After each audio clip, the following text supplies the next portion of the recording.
যদি বলা হয় লিপ ইয়ার মানে কি, তাহলে আপনার উত্তর হবে যে কোনো একটা বছরকে 4 দিয়ে ভাগ করলে তার ভাগশেষ কোনোই থাকবে না, তাকেই বলা হয় লিপ ইয়ার।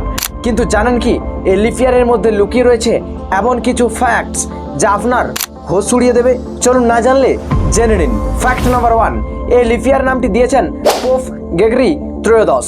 ফ্যাক্ট নাম্বার 2, ইউরোপের এখনও এমন অনেক দেশ রয়েছে যেখানে মেয়েরা এই লিপ ইয়ারে তাদের পছন্দের মানুষটিকে প্রেমের প্রস্তাব দিয়ে থাকে। ফ্যাক্ট নাম্বার 3, ডেনমার্কে কোনো মেয়ে যদি এই লিপ ইয়ারে কোনো একটি ছেলেকে প্রপোজ করে এবং সেই ছেলেটি তাকে যদি রিজেক্ট করে দেয়, তাহলে ওই ছেলেটিকে 1 ডজন দস্তানা দিতে হয়। ফ্যাক্ট নাম্বার 4, এক সময় গ্রিসে এই লিপ ইয়ারে বিয়ের চল ছিল না। তারা মানতেন এই লিপ ইয়ারে বিয়ে করলে তাদের সাথে খুব খারাপ ঘটনা ঘটে থাকে। ফ্যাক্ট নাম্বার 5, জ্যোতিষবিদরা মনে করেন যারা এই লিপ ইয়ারে জন্মায় তারা প্রচণ্ড প্রতিভাবান হয়।